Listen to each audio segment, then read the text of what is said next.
I've been here, you know, for what we came with is the partnership that I have obviously with KABUTO.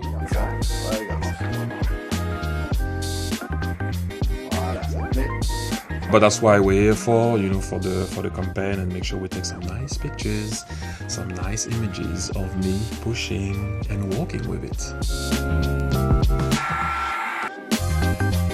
Travel a lot because of what I do, you know, whether it's coaching or you work on TV, or like I said, for me the whole expandable motion was something that did attract me. When you arrive at destination, when you know also that when you can leave, you can add some clothes or t-shirt or whatever you need to have in the carrier, you find yourself in a situation where you're in control of your destiny and what you can add or not in it.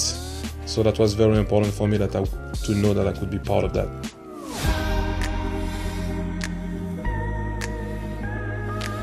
It's very me.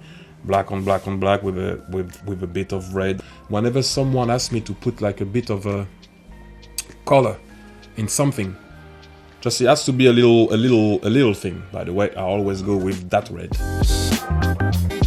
I loved also the story behind the name KABUTO. It comes from the Japanese masks that you can expand. I like the standing features, especially on the big one, because you know that you can open it and leave it like that. It almost acts like you have a wardrobe right there. But I would say the main thing for me, but to be able to expand it for me makes a difference.